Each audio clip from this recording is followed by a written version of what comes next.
Praise the Lord, hallelujah. परमेश्वर का धन्यवाद हो आज के दिन के लिए। और आइए हम आज के वचन में जाने से पहले अपने आप को तैयार करें कि आज का वचन हमारे लिए आशीष का कारण होने पाए। आइए मेरे साथ एक वचन निकाल लेंगे आज के मनन के लिए। भजन संहिता 119 और उसका 3 वचन। भजन संहिता 119 और 103 वचन। 103 103 पढ़ेंगे। भजन संहिता 119 और उसका 103 वचन।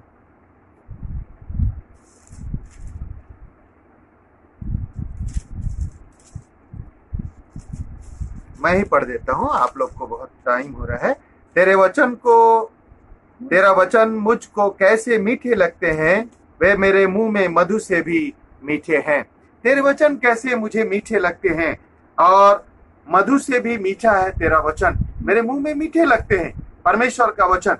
प्रियो, अभी कुछ दिन पहले हमने देखा हमारे देश में, भारत में, दिल्ली में एक फ्रूट वाले के पास काफी आम थे और वो बता रहे कि 30,000 रुपए के आम थे और 30,000 रुपए के आम को किसी वाद विवाद के वजह से कुछ लोगों ने जो है लूट लिया। तो लूट इस प्रकार से हुई कि कुछ लोगों ने लूटने का प्रयास किया और साथ ही साथ लोगों को भी उन्होंने बोला, आओ तुम भी लूटो, तुम भी लूटो। और वे लोग भी गाड़ी खड़े करके लूटने लगे। और मैंने देखा, आपने भी देखा होगा कि हेलमेट में आमों को भर करके वे लेकर जा रहे हैं। और बहुत सारे लोगों ने, एक लेडीज को भी मैंने देखा, वो चलते चलते आ रही हैं और 2-4 आम उठा रही हैं। मेरा कहने का मतलब है, एक प्रकार से वह चोरी तो है ना, वह चोरी है। और जिसके आम लुटे जा रहे हैं वह व्यक्ति जो है वह दुखी हो रहा है, परेशान हो रहा है, और वह कभी इस हृदय से उनको आशीष नहीं कहेगा कि ये आम तुम्हारे लिए मिठास का कारण होंगे। तो एक व्यक्ति के आम को लूटा जा रहा है और 2-4 आम नहीं, 30,000 के आम बहुत होते हैं। और बहुत सारे लोगों ने भर भर करके लूटा और घर ले गए। और मैं समझता हूं कि घर ले जा करके वे खाए भी होंगे, अपने बड़े बुजुर्गों को उन्होंने दिया भी होगा, अपने बच्चों को दिया होगा। और आम देने के बाद अगर बच्चे ने पूछा भी होगा कि पापा ये आम कहां से लेकर आए, तो क्या उसके पिताजी ने कहा होगा, क्या माता ने कहा होगा, क्या उस बुजुर्ग ने कहा होगा कि ये आम चोरी के हैं, ये आम लूट के हैं। एक बेबस आदमी के आम को हम लूट रहे थे, अब खाओ, देखो इस आम में कितना मीठापन होगा। क्या यह सही है? क्या यह बात सही है? बिल्कुल सही नहीं है। लेकिन आज अगर एक व्यक्ति लूटने के लिए जा रहा है तो पूरी फौज लूटने के लिए वहां पर खड़ी हो जा रही है। लेकिन किसी भी ने ये नहीं बोला कि रुको भाई, मत लूटो, यह आदमी भी बिजनेस करने के लिए आमों को लाया है। और लोगों ने उस आम को ले गए और घरों में काट करके खाया होगा। और जब उस आम को खा रहे होंगे, क्या उस आम में वह मिठास रही होगी? क्या वो अपने बच्चों को कहेंगे कि यह लूट का आम है, आप इसे खाओ और मीठापन आएगा? प्रियो, जब मैंने मनन करने के लिए जब मैंने बैठा तो परमेश्वर ने इस वचन को मेरे अंदर में डाला कि भजन 119 103 में लिखा हुआ है, परमेश्वर का वचन मधु से भी मीठा है। परमेश्वर का वचन मधु से मीठा है। क्या उस फल को खा करके वे लोग अपनी आत्मा में दाग लगाए होंगे? कैसे उनको नींद आया होगा उस फल को खाने के बाद?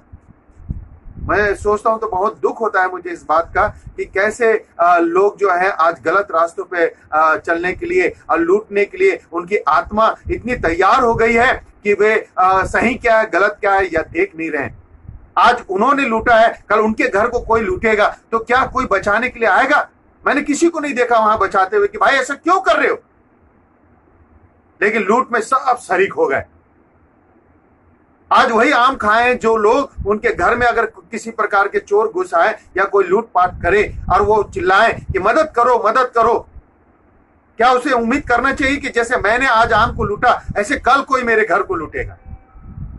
और कल कोई मेरे घर को लूटेगा तो मैं किससे उम्मीद करूंगा? अब पड़ोसी भी आएंगे, रास्ते राहगीर आएंगे और लोग आएंगे, बोलेंगे भैया लूट रहे तो हम भी कुछ उठा लें, टीवी उठा लें, मोबाइल उठा लें, सोना चांदी उठा लें, कोई कीमती चीज उठा लें, घड़ी उठा लें, और आप अपनी आंखों से लूटते हुए सारी चीजों को देखेंगे। तो क्या ये सही होगा? बिल्कुल सही नहीं होगा। इसलिए हम इस बात को बिल्कुल सही नहीं मानते कि ऐसी बातें हो रही है हमारे देश में, जो हमारे देश के लिए अच्छी बात नहीं है, हमारे खुद के समाज के लिए अच्छी बात नहीं है, हमारे लिए वो अच्छी बात नहीं है। मैं कभी भी अपने बच्चों को ऐसी चीज ला करके नहीं दूंगा। कभी भी मैं ऐसा नहीं दूंगा जो जो सही ना हो मेरे बच्चों के लिए। अगर आज मैं चोरी की हुई चीजों को लाकर अपने बच्चों को देता हूं, आज यदि मैं कहता हूं कि बेटा मैंने इसे लूट करके लाया, चोरी करके लाया, क्या हम अपने बच्चों को भविष्य देंगे? हम उनको डकैत बनाना चाहते हैं, चंबल के डाकू बनाना चाहते हैं, या हम ऐसा इंसान बनाना चाहते हैं जो इस देश के लिए जो है खतरा पैदा हो? बिल्कुल नहीं। लेकिन आज ऐसा हो रहा है, सभी जगह तो नहीं, लेकिन जहां पर हो रहा है ये बड़ी दुख की बात है। इसलिए मैं आज परमेश्वर के वचन की तरफ आपका ध्यान ले जाना चाहता हूं। परमेश्वर का वचन मधु से भी मीठा है। आज से 22 साल पहले जब परमेश्वर को मैंने अपना जीवन दिया, मैं भी ऐसे ही था। मैं कैसा था? मैं भी झूठ बोलता था, मैं भी अपने दोस्तों के साथ बाहर जाता, बदमाशी किया करता था। तो उस समय मुझे वो अच्छा लग रहा था, उस समय वो जो चीजें हैं मुझे अच्छी लग रही थी, क्योंकि मुझे सत्य का ज्ञान नहीं था, मुझे सत्य का ज्ञान नहीं था, और मुझे जो सही लग रहा था अपने दोस्तों के साथ वह मैं कर रहा था। लेकिन मेरी आत्मा, मैं आपको एक बात बताना चाहता हूं, मेरी आत्मा इस बात के लिए तैयार नहीं थी, मेरी आत्मा इस बात के लिए तैयार नहीं थी। लेकिन फिर भी मैं सांसारिक दबाव में, सांसारिक डिप्रेशन में और तनाव में मैं सारी चीजों को करने के लिए निकल जाता और करता, और अपने आप को बहुत बुरी स्थिति में ला करके मैंने खड़ा कर दिया। एक दिन परमेश्वर का वचन हमारे घर पे प्रचार किया गया, और जिस दिन प्रचार किया गया उसी दिन मैंने परमेश्वर के वचन को चखा कानों से। वचन कानों से परखे जाते हैं, बाइबल में लिखा हुआ है, और वो वचन मेरे कानों से अंदर गया और मेरी आत्मा में मिठास लेकर के आया। हालेलुया। मेरी आत्मा में मीठापन लगा। मैंने कहा यह परमेश्वर जो है यह सच्चा परमेश्वर है। इस परमेश्वर के वचन को सुनने से मेरे मन में शांति मिला है, मेरे मन को आनंद मिला है। और बस उसी दिन था जो मैं परमेश्वर के वचन के पीछे दौड़ने लगा, परमेश्वर के वचन को पाने के लिए भागने लगा, परमेश्वर के वचन को खाने के लिए और सुनने के लिए और देखने के लिए जो है मैं अपना सब कुछ मैंने परमेश्वर को दे दिया। 1 साल तक, 97 से लेकर 98 तक, 1 साल तक जो है मैं परमेश्वर के वचन के लिए पागल सा हो गया, और परमेश्वर को अपना जीवन देता गया। और धीरे धीरे मेरे अंदर की बुराइयां, मेरे अंदर के जो नशा है और जो बुरी बातें हैं वो धीरे धीरे करके जाने लगी। 1 साल तो नहीं गई, लेकिन धीरे धीरे करके। लेकिन जिस दिन परमेश्वर मुझसे कहा कि तू मेरी सेवा को करेगा, उस दिन मैंने अपना संपूर्ण जीवन परमेश्वर को विश्वास से मैंने सौंप दिया और कहा कि प्रभु तू कभी मुझे लज्जित होने मत देना, तो कभी मुझे छोड़ना नहीं, कभी मेरे हाथ को अगर मैं तुझे छोड़ने लगूं तो तू मुझे पकड़ करके लेकर आना और अपनी सेवा को मुझसे लेना। आज 22 साल हो गए मुझे परमेश्वर की सेवा करते हुए। कई उतार चढ़ाव मैंने अपने जीवन में देखे, और ये सारी चीजों को जो मैं देख रहा हूँ आप सब देख रहे हैं।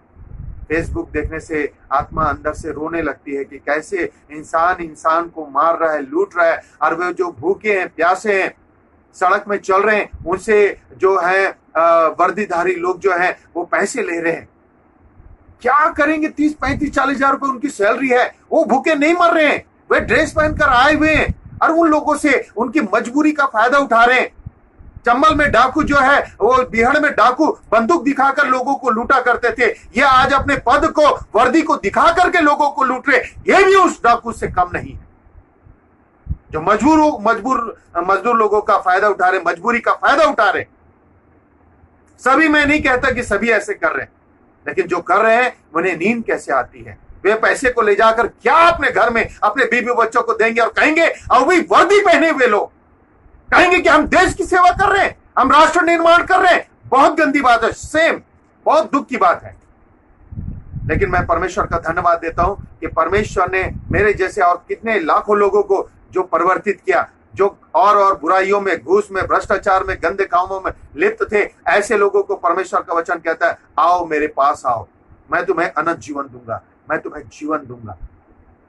जो परमेश्वर कहता है वह करता है, जो परमेश्वर का वचन में लिखा हुआ है वैसा ही आदि से अंत तक वैसा ही रहेगा। मैं आपको कुछ बातों की ओर आपका ध्यान में ले जाना चाहता हूं। पहला पॉइंट मैं आपके सामने रखना चाहता हूं, परमेश्वर का वचन स्थिर है। परमेश्वर का वचन स्थिर है। मनुष्य अस्थिर हो सकता है, सरकारें अस्थिर हो सकती है, समुद्र अस्थिर हो सकता है, जब सुनामी आती है उसकी स्थिरता चली जाती है, वह जो है किनारा को लांग कर शहर के ओर बढ़ जाता है। ज्वालामुखी शांत पहाड़ दिखने वाला शांत पहाड़ भी कभी कभी फूट पड़ता है, तो वो भी अस्थिर है, स्थिर नहीं कह सकते हम उसे। परमेश्वर का वचन स्थिर है और युगान युग स्थिर रहेगा। हालेलुया। आप और मैं, मेरे चेहरे बदल जाएंगे, मेरा शख्सियत बदल जाएगा, मेरी प्रॉपर्टी बदल जाएगी, मेरा बोली भाषा बदल जाएगा, लेकिन परमेश्वर का वचन कभी नहीं बदलेगा। Hallelujah, praise the Lord. इब्रानियों 1 अध्याय उसका 3 वचन को जब हम पढ़ते हैं तो वहाँ क्या लिखा हुआ है? इब्रानियों 1:3। वह उसकी महिमा का प्रकाश और उसके तत्व की छाप है और सब वस्तुओं को अपनी सामर्थ्य के वचन से संभालता है। Praise the Lord. सब वस्तुओं को अपने सामर्थ्य के वचन से संभालता है। सब वस्तुओं को आज जो हमारे देश में हो रहा है या आज पूरे विश्व में हो रहा है, परमेश्वर सब कुछ देख रहा है। आप कहेंगे कि परमेश्वर ऐसे कामों को कैसे देख सकता है? कैसे परमेश्वर लोगों को मरते हुए देख सकता है? कैसे परमेश्वर जो है इन गरीब भूखों की सहायता नहीं कर रहा है? परमेश्वर करता है। हालेलुया। परमेश्वर सब कुछ करता है। परमेश्वर सब कुछ देख रहा है। परमेश्वर सब कुछ कर सकता है। जो मनुष्यों को करने के लिए परमेश्वर ने दिया है वो मनुष्य को करना चाहिए, और जो परमेश्वर को करना चाहिए वह परमेश्वर करता है। Hallelujah, praise the Lord. मनुष्यों को मनुष्य की सहायता के लिए परमेश्वर ने बनाया, और वही मनुष्य अगर मनुष्य को मार रहा है, काट रहा है, तो उसे परमेश्वर की ओर फिरने की आवश्यकता है। परमेश्वर किसी को नहीं मारता। परमेश्वर किसी को जो है मारने के लिए पैदा नहीं करता। परमेश्वर तो इसलिए पैदा किया कि हम परमेश्वर की महिमा करें। आदम को इसलिए परमेश्वर ने बनाया कि वह उसके साथ संगति करे, उसकी महिमा करे। परमेश्वर ने आदम को स्त्री दिया उसी के पसली से निकाल करके कि वे दोनों आपस में बैठकर बातचीत करें और अपने परिवार को जो है वो आगे बढ़ाएं। लेकिन वहां पर शैतान ने आकर के जो अदन की वाटिका में काम किया, और जो पाप आया, वही पाप का जो फल उन्होंने खाया था, वो बीज जो है आज पूरे विश्व में फैल गया। पूरे मनुष्य जाति में जो बीज फैल गया, उसके वजह से पाप भी पूरे विश्व में फैल गया। जब पाप पूरे विश्व में फैल गया एक कोढ़ के समान, कोरोना वायरस तो अभी आया है। कोरोना वायरस तो अभी आया है, इससे पहले के कई वायरस आए और लोगों को मार करके चले गए। परमेश्वर ने ये बात बताने के लिए सारी चीजों को होने देता है कि तुम मेरी महिमा से भागोगे, मेरी उपस्थिति से भागोगे, तो ये सारी विपत्तियां तुम्हारे ऊपर में पड़ेंगी। सब बाइबल में लिखा हुआ है। अगर हम परमेश्वर को अपना जीवन देते हैं, परमेश्वर का वचन हमारे अंदर में आता है, तो हम कोरोना जैसे वायरस से नहीं मरेंगे। हम कोरोना जैसे वायरस से नहीं मरेंगे। परमेश्वर के अनुग्रह के हाथ के नीचे में हम सुरक्षित बने रहेंगे। हालेलुया। उसके जो वचन भजन संहिता 90-91 में लिखे हुए, वह उस महामारी से तुझको बचाएगा। परमेश्वर के बलवंत हाथ के नीचे रहो। दिन दोपहरी को जो मरी उड़ती है, जो उजाड़ती है, बहलिए के जाल से परमेश्वर बचाएगा तो बचाएगा। उसका वचन है, उसका वायदा है।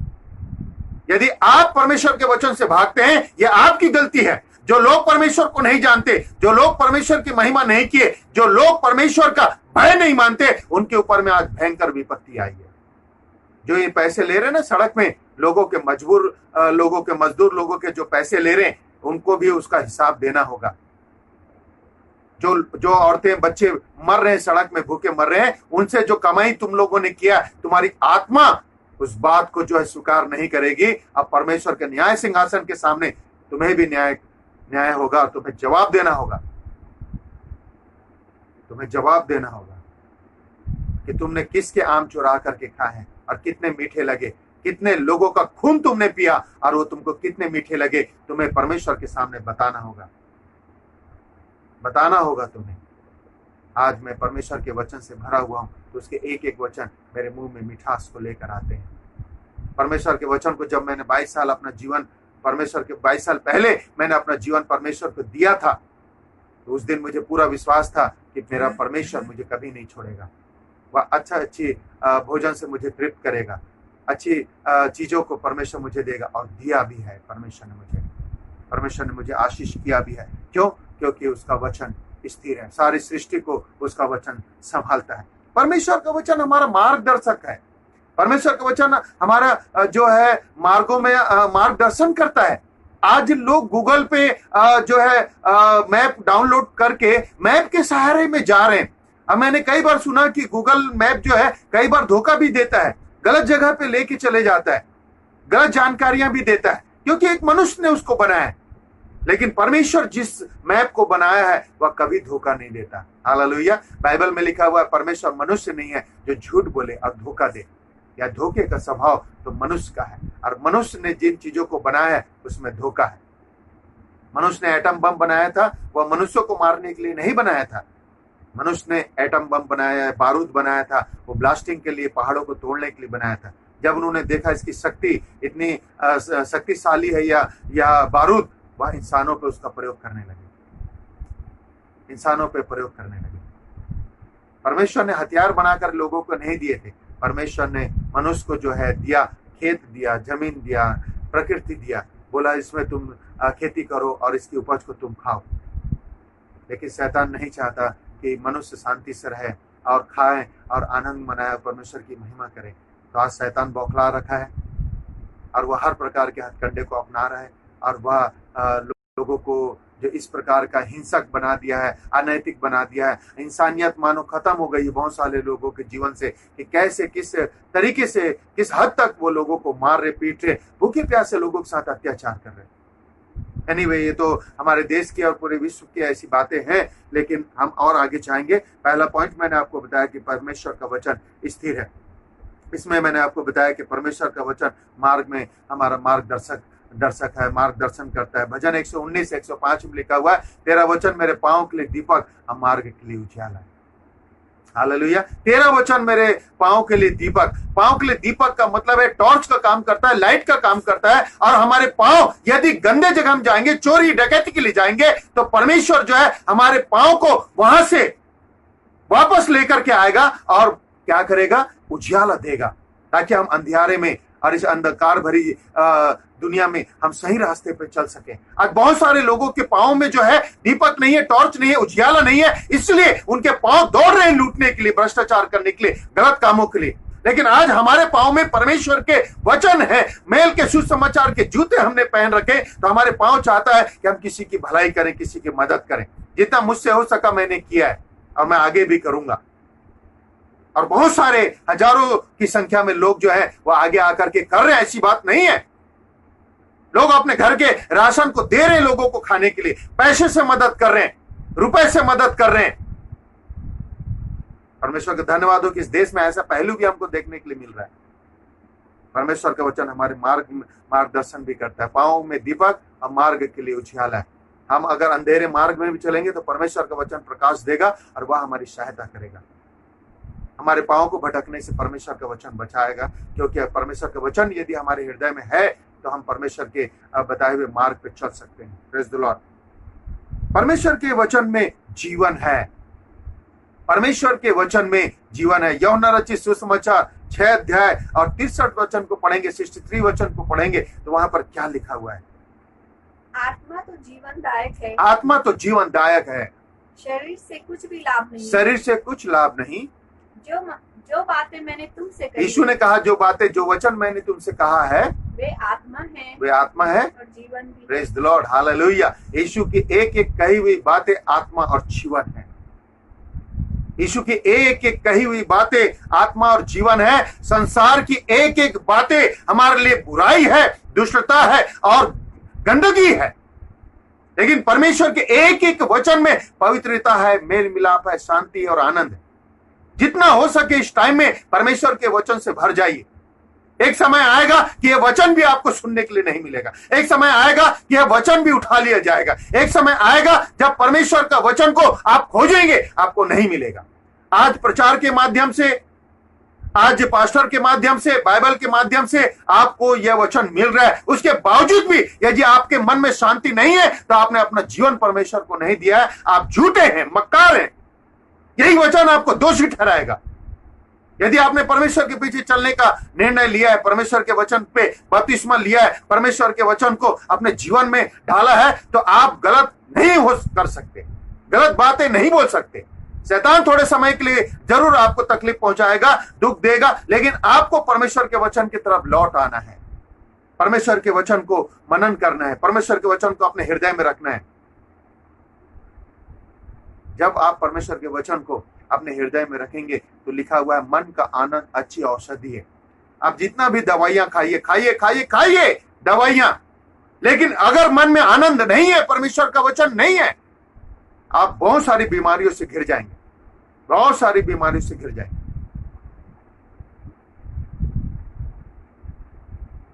लेकिन परमेश्वर के वचन में यदि आप हैं तो परमेश्वर आपको आजाद करेगा। हालेलुया। क्योंकि तुम सत्य को जानोगे और सत्य तुमको स्वतंत्र करेगा। वचन कभी बदलता नहीं। दूसरा पॉइंट मैं आपके सामने रखना चाहता हूं, वचन कभी नहीं बदलता। हम बदल जाते हैं, मनुष्य बदल जाता है। जब हम गरीबी में जीवन बिताते हैं तो बहुत प्रेमी, भलाई करने वाले और एक दूसरे की सहायता करने वाले हो जाते हैं। लेकिन जैसे ही हमारे पास धन आता है, जैसे ही पैसा आता है, हमारी बोली बदल जाती है, हमारी पर्सनालिटी बदल जाती है, हमारी छाती चौड़े हो जाते हैं और हम बड़े घमंड की बातें बोलते हैं। क्यों? क्योंकि जब पैसा आता है तो साथ ही साथ कुछ परीक्षाएं भी लेकर आता है। जब पैसे आता है तो कुछ ना कुछ बुराइयों को भी अपने साथ लेकर आता है। इसलिए हमेशा पैसे के साथ तालमेल बैठाना सीखें आप और मैं भी। क्योंकि जब धन आता है तो बाइबल में लिखा है जो धन यहोवा देता है उसमें वह दुख नहीं मिलाता, लेकिन जो धन शैतान की ओर से आता है उसमें दुख होता है। अब दुख केवल आपको नहीं, आपके पूरे खानदान परिवार को होगा। क्योंकि परमेश्वर के वचन में लिखा हुआ है कि मैं तुम्हारे बाप दादों का जो दंड है वो पोतों पर पोतों को देता हूं। इसलिए हमारे बाप दादों ने जो गलत काम किए हैं, हमारे बाप दादों ने जो गलत काम किए हैं, जो परमेश्वर की स्तुति और महिमा नहीं किए हैं, तो उनका दंड हमारे ऊपर में आता। तो हमने अपना जीवन मसीह को दे दिया। तो हमने जब मसीह में अपना जीवन दिया और आशीषों को पाने लगे, तो जो मेरे बच्चे पैदा हुए आज मेरी आशीषें उन पर लगेगी, उन पर दंड नहीं आएगा, क्योंकि वे बच्चे मसीह में पैदा हुए हैं। उनके माता पिता पालक जो है मसीह हैं, तो उन पर दंड नहीं आएगा। जो आना था हमारे पिताजी के ऊपर में, हमारे ऊपर में आ चुका। लेकिन जब से मैंने मसीह को अपना जीवन दिया तो मैंने आशीषों को पाया और यही आशीषें मेरे आज बच्चे भी पा रहे हैं। Praise the Lord, hallelujah. वचन बदलता नहीं। मत्ती रचित सुसमाचार 24 अध्याय और उसका 35 वचन को पढ़ेंगे। आकाश और पृथ्वी टल जाएंगे, आकाश और पृथ्वी टल जाएंगे, परंतु मेरी बातें कभी न टलेंगी। मेरी बातें कभी न टलेगी। यीशु मसीह ने कहा आकाश और पृथ्वी टल जाएंगे। अब देखिए आकाश में क्या हो रहा है। आकाश में जो है चांद कभी कुछ कलर का दिखाई दे रहा है, सूरज की गर्मी अब कम होती जा रही है, कई प्रकार की चिन्ह जो है आकाश में दिखाई देंगे। आकाश बदल जाएगा। पृथ्वी में देखिए अभी लाखों की संख्या में टिड्डियां जयपुर में घुस आई हैं और दूसरे शहरों में घुस रही हैं। सरकार ने सावधान किया हुआ है कि टिड्डियों के दल से बचें, किसान बचें, खेतों में अगर हैं तो आप बचें उनसे। तो लाखों की संख्या में, हजार नहीं लाखों की संख्या में टिड्डियां जो है हमला कर रही हैं। ऐसी टिड्डियां हमने कभी अपने जीवन में नहीं देखा था। बाइबल में जरूर हमने पढ़ा है, लेकिन अब टिड्डियां आ रही हैं। अभी कोरोना वायरस अभी खत्म नहीं हुआ विश्व में कि हमारे देश में अभी टिड्डियों का हमला हो गया। तो आकाश और पृथ्वी बदल जाएंगे। पृथ्वी में कई सारी चीजें बदल गई। आने से कई देशों की ज्योग्राफी बदल गई। बिहार में जब कोसी डैम टूटा तो वहां की ज्योग्राफी बदल गई। बिहार हमारे अपने देश में, बिहार में जब कोसी डैम टूटा तो उस डैम के पानी ने पूरे मनुष्यों को जो पास में थे सबको खत्म कर दिया। और जहां कभी घर हुआ करते थे वहां कई फीट तक रेत है, उसके नीचे में लोग दबकर मर गए हैं और उनकी ज्योग्राफी बदल गई है। वहां का नक्शा बदल गया है। इंडोनेशिया का सुनामी जब आई थी वहां का नक्शा बदल गया। कई जगहों का नक्शा बदल गया, क्योंकि पृथ्वी में यह बदलाव हो सकता है। सुनामी आने से, भूकंप आने से, अर्थक्वेक आने से और ज्वालामुखी फटने से, कई प्रकार से प्राकृतिक आपदा आने से नक्शा बदल, आकाश और पृथ्वी बदल, पृथ्वी का कई भाग बदल जा रहा है। पर मेरी कही हुई बातें नहीं टलेंगी। इसलिए परमेश्वर का वचन जो है इतना सामर्थ्य है, इतना आशीषित है। परमेश्वर का वचन इतना फेथफुल है, इतना विश्वास योग्य है कि आप और मैं बदल सकते हैं, लेकिन परमेश्वर का वचन नहीं बदलेगा। और ऐसे ना बदलने वाले परमेश्वर के साथ चलने का निर्णय आज ले लीजिए। हालेलुया। ऐसे ना बदलने वाले परमेश्वर को अपने हृदय में धारण कर लीजिए। ऐसे ना बदलने वाले परमेश्वर को अपने जीवन का आधार बनाकर आप और मैं आगे चलेंगे, तो वह ना कभी धोखा देगा और ना ही हमको कभी छोड़ेगा। Praise the Lord, hallelujah. तो वचन को अपना आधार बनाइए, वचन में चलना सीखे। वचन परमेश्वर प्रभु यीशु मसीह स्वयं है और उसकी महिमा करना सीखे, वचन की महिमा करना सीखे, वचन की महिमा करना सीखे। अगर हम वचन की महिमा करेंगे, अर्थात बहुत सारे लोग मुझे कहते थे बहुत कड़क पास्टर है, ये बहुत जो है मुंह पे बोलता है, यह पास्टर जो है अच्छा नहीं है हमारे लिए, या एकदम खरी खरी बातें बोल देता है, या बिल्कुल सहन नहीं करता है। तो मैंने कहा कि प्रेज द लॉर्ड, यदि आपको ऐसा लगता है तो मैं कुछ नहीं कर सकता, पर यदि आपको उसके पीछे कोई प्रेम दिखाई देता है तो उसके लिए भी मैं कुछ नहीं कर सकता, क्योंकि परमेश्वर ने मेरे अंदर में जो वचन डाला है उसमें डांट भी लिखा हुआ है। डांटो, एक दूसरे को डांटना भी है, सुधारने का काम भी हमको परमेश्वर दिया है, सिखाने का काम परमेश्वर ने हमको दिया, प्रेम करने का परमेश्वर ने हमको काम दिया, भलाई करने का परमेश्वर ने हमको काम दिया। तो जो काम परमेश्वर ने मुझे सौंपा वही काम मैं करूंगा ना। आप मुझे काम नहीं सिखाएंगे, जो काम परमेश्वर मुझे सिखाता है वो काम मैं करता हूं। और मैं भी एक मनुष्य हूं, मुझसे भी गलती हो सकती है, लेकिन मैं चाहता हूं कि ज्यादा से ज्यादा अच्छे से अच्छे काम मैं परमेश्वर के लिए करूं। इसलिए परमेश्वर के वचन को अपने हृदय में धारण करके उसे मैं प्रचार करता हूं। और जब मैं प्रचार करता हूं तो मैं चाहता हूं कि उस वचन पे मैं भी चलूं, पहले मैं चलूं फिर आपको प्रचार करूं। कहीं कहीं पे चूक जाता हूं मैं, ये हो सकता है, लेकिन मैं चाहता हूं कि वचन में ना चूकूं, क्योंकि मुझे सिद्ध होना है, और सिद्ध होने के लिए वचन को पढ़ना, समझना और उस पर चलना जरूरी है। तो जब मैं चलूंगा तभी अपने लोगों को मैं कहूंगा कि मत डरो, परमेश्वर आपके साथ है, पैसे की चिंता मत करो, बीमारी है परमेश्वर चंगाई देगा, रोटी परमेश्वर देगा, मन में शांति और आनंद परमेश्वर देगा। तुम क्या दोगे? जब तुम्हें चंगाई मिलती है तुम दूसरे रास्ते चले जाते हो, जब नौकरी लगती है तो दान दसवां की बात आती है तो कट लेते हो, जब परमेश्वर के भवन में आने की बात होती है तो शादी से पहले तो लड़का और लड़की खूब चर्च में आते हैं, praise the Lord, hallelujah, guitar sitar सब बजाते हैं। जैसी शादी होता है, पास्टर जी टाइम नहीं मिल रहा। अरे मॉल में तो देखा था आपको 2-3 बार एक हफ्ते में, हाँ वो थोड़ा गए थे, हाँ शॉपिंग करने, तो संडे को 2 घंटा नहीं आ पाए, उठ नहीं पाया मैं, ड्यूटी हार्ड है। अच्छा, अब ड्यूटी हार्ड है, और जब हार्ड ड्यूटी करते करते 2-3 साल में बच्चे नहीं होते हैं तो फिर परमेश्वर के दास के पास क्या हुआ? 4 साल हो गया, लाखों रुपए कमाने लिए बच्चे नहीं है, तो बच्चे के लिए आएंगे चर्च में। फिर जैसे ही बच्चा हो जाता फिर गायब, क्यों? छोटा बच्चा है ना, अभी लाते नहीं बनता है चर्च में। ओहो, अरे परमेश्वर को बहाना मत बनाइए, परमेश्वर को झूठ मत बोलिए। जो परमेश्वर से प्रेम करते हैं वो हर कंडीशन में परमेश्वर के साथ जाते। क्या मैं जो परमेश्वर का दास हूं, मेरे बच्चे आसमान से टपके? क्या मेरी पत्नी गर्भवती नहीं हुई? क्या मोटरसाइकिल में लेकर के मैंने उसको पहाड़ों में सेवा नहीं किया? क्या हमने स्ट्रगल नहीं किया अपने छोटे बच्चे के साथ, अपनी वाइफ के साथ? और हम बहाना लगाते, हम बहाना लगाते कि हम नहीं कर पा रहे हैं प्रभु, ऐसा है वैसा है, तो वो विश्वासियों का क्या हालत होता? हमने भी परमेश्वर की सेवा किया, हमारे घर में भी बच्चे हुए, हमें भी तकलीफ हुआ है, पर सब बातों को एक तरफ और परमेश्वर की सेवा पहले। हालेलुया, हम परमेश्वर को जीवन दिया, परमेश्वर काम, और कोई काम नहीं रुकता।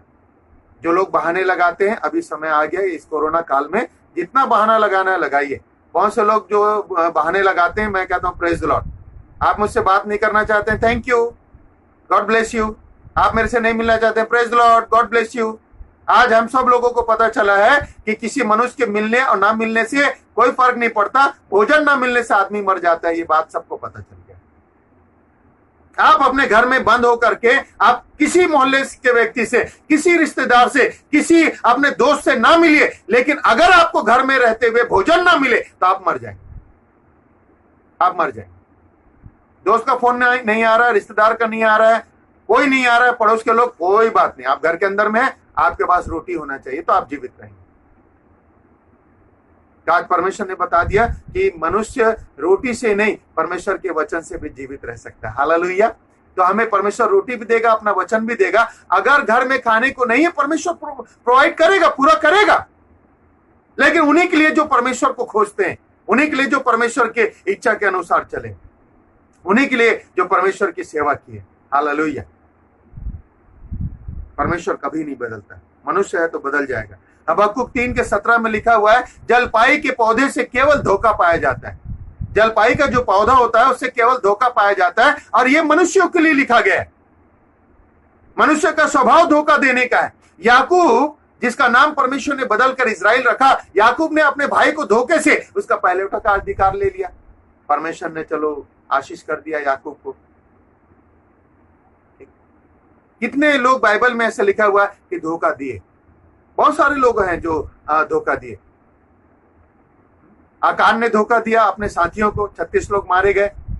यहोशू की पुस्तक में आप पढ़ेंगे, आकान नाम का एक सैनिक है, उसने धोखा दे दिया अपने लोगों को, चोरी का धन रख लिया उसने। अब बताइए 36 पुरुष जो है मर गए और यहोशू को दुख हुआ, लीडर है।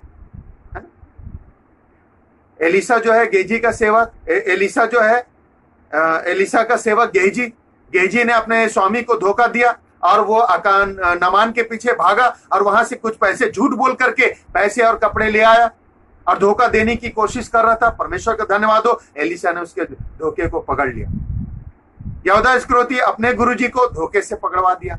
तो धोखा देना मनुष्य के स्वभाव में, चाहे प्रभु यीशु मसीह के साथ यहूदा है या एलिसा के साथ गेजी है, तो भी इनकी प्रवृत्तियां जो है धोखा देने की थी। उन्होंने धोखा दिया, सभी धोखा देते हैं, मैं ये नहीं कह रहा, लेकिन उसने धोखा दिया, उसने धोखा दिया। तो जलपाई से केवल धोखा पाया जाए तो मनुष्य बदल सकता है, बदलते हैं। मैंने बहुत सारे लोगों को देखा है, बहुत सारे लोगों को बदलते हुए देखा है, जिन्हें मेरी आवश्यकता थी, सोनू भाई प्रेज लॉर्ड, जय मसीह की, जैसे उनके काम निकले, अरे कौन सोनू भाई, ऐसे करते हुए मैंने देखा है। ऐसे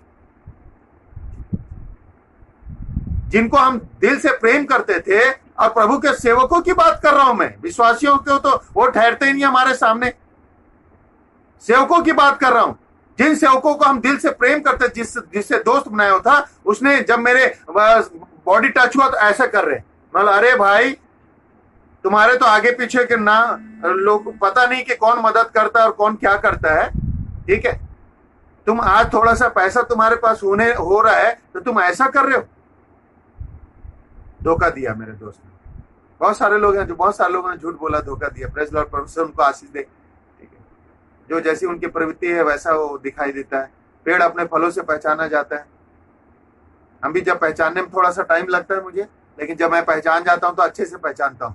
जिस पेड़ को मैं पहचान जाता हूं एक बार ना, फिर वो पेड़ कभी भी मेरे सामने फिर खड़ा नहीं हो सकता। इस पेड़ को मैं पहचान जाता हूं, और जो मुझे पहचान जाते हैं वो अभी भी जानते हैं कि हम कितनी मुसीबत में किसके साथ खड़े हुए थे। तो प्रेज लॉर्ड, परमेश्वर का धन्यवाद हो। प्रकृति बदल जाएगी, मनुष्य बदल जाएगा, लेकिन परमेश्वर का वचन नहीं बदलेगा। आखिरी पॉइंट मैं आपके सामने रखना चाहता हूं, मधु से भी मीठा क्यों है। आज का जो मेरा विषय है, परमेश्वर का वचन मधु से भी मीठा क्यों है। मधु से भी मीठा क्यों है? क्योंकि मधु जो है वह फूलों का जो पराग है, मधुमक्खियां जो होती हैं वो उसे चूस कर लेकर आती हैं और उसे अपने छत्ते में जो है उसे इकट्ठा करती हैं। तो उसमें मधु के जो फूल है, फूल के रस से जो है वो जो मधु इकट्ठा होता है और बनता है। तो वचन में लिखा हुआ है, नीति वचन उसके 25 अध्याय 16 वचन में, नीति वचन 25 और 16, कि मधु जो है परमेश्वर का, मधु से भी मीठे हैं। मैं आपको ये बताना चाहता हूं कि क्यों मधु से भी मीठा है परमेश्वर का वचन, क्यों मधु से मीठा है। नीति वचन 25 के 16 में आप पढ़ेंगे तो वहां लिखा हुआ है कि जितना मधु तुझे खाना चाहिए उतना खाना, अधिक मधु खाने से तुझे उल्टी करना पड़ेगा। पढ़ेंगे परमेश्वर का वचन। क्या तूने मधु पाया? क्या तूने मधु पाया? तो जितना तेरे लिए ठीक हो, अब जितना तेरे लिए मधु ठीक है उतना ही खाना। ऐसा ना हो कि अधिक खाकर उसे उगलना पड़े। मधु को अधिक खाओगे तो उगलना पड़ेगा, उल्टी हो जाएगी, अघा जाओगे आप। मधु अच्छा है, मधु जो है, हनी जो है अच्छा है, लेकिन ज्यादा आप उसको खाओगे तो आपको उल्टी भी हो सकती है और उल्टी हो जाएगी और अघा जाओगे। मतलब अब बोलोगे कि इतना मीठा मैं नहीं खा सकता। लेकिन परमेश्वर के वचन के लिए लिखा हुआ है कि तेरा वचन मधु से भी मीठा है। मतलब जितना वचन तेरा आएगा मेरे अंदर में, उतनी मेरे अंदर में मिठास और आनंद और शांति बढ़ते जाएगी। हालेलुया। क्योंकि कुलुस्सियों 3 के 16 में लिखा हुआ है, मसीह के वचन को अधिकाई से अपने हृदय में आने दो। अब देखिए, परमेश्वर का वचन को अधिक आने दो, और यहाँ लिखा हुआ है कि मधु जितना मिले उतना ही खाना। अधिक खाएगा मधु तो तुझे उल्टी करना पड़ेगा, तुझे बाहर उगलना पड़ेगा, तेरे मुंह से बाहर आ जाएगा। लेकिन परमेश्वर का वचन इतना मीठा है मधु से भी, कि जितना हमारे अंदर में आएगा उतना ज्यादा हमारे जीवन को तंदुरुस्त कर देगा, मजबूत कर देगा। अब परमेश्वर का वचन हमारी टूटी हुई हड्डियों को हरी भरी कर देगा, हमारे टूटी हुई आशा को हरी भरी कर देगा, हमारे जीवन की विफलताओं को सफलता में बदल जाएगा, हमारी निराशाओं को आशा में बदल देगा। वो परमेश्वर का वचन है। हालेलुया। मैं बहुत टूटा हुआ इंसान था। अब भजन 51:17 में लिखा हुआ है कि टूटा हुआ मन परमेश्वर के योग्य बलिदान है। मैं टूटा हुआ था, लेकिन जब परमेश्वर का वचन मुझे मिला तो मेरे हृदय को परमेश्वर ने धीरे धीरे करके जोड़ दिया, धीरे धीरे जोड़ दिया। संसार की बातें और परिवार और दोस्त और सारी चीजों के बातों से मैं इतना टूट चुका था कि मैं मरना चाहता था, आत्महत्या करना चाहता था। 1-2 बार ब्लेड से मैंने अपने हाथ को काटने की कोशिश किया, लेकिन परमेश्वर की योजना मेरे अंदर में थी। मैं बचा लिया गया क्योंकि परमेश्वर के काम को मुझे करना था। जो वचन 22 साल पहले मिठास मेरे मुंह में लगा और उस वचन को जो मैंने खाना शुरू किया, आज भी उसकी भूख उतनी ही होती है जितना उन दिनों में थी। हालेलुया। तो आज भी जितना वचन परमेश्वर का मिलता है मैं खाना चाहता हूँ, उसको पढ़ना समझना चाहता हूँ और उस पर चलना चाहता हूँ, ताकि परमेश्वर के वचन में जो आनंद है, जो शांति है, वो कहीं नहीं है। उस लूटे हुए आम की मिठास में उन लोगों को क्या मीठापन लगा होगा जो शुरू में मैंने बताया, जो परमेश्वर के वचन में। अरे इस वचन को जितना लूट सकते हो उतना लूट लो। इस वचन को जितना, परमेश्वर के वचन को जितना खाना चाहते हो खा लो, जितना इस परमेश्वर को अपने हृदय में दबा दबा के भरना चाहते हो भर लो, क्योंकि अंत के दिनों में यही परमेश्वर का वचन काम आएगा। यही वचन हमें जीवन देगा, यही वचन हमारा मार्गदर्शक होगा, यही वचन हमें सब कुछ प्रदान करेगा। परमेश्वर इस वचन के द्वारा आशीष देगा।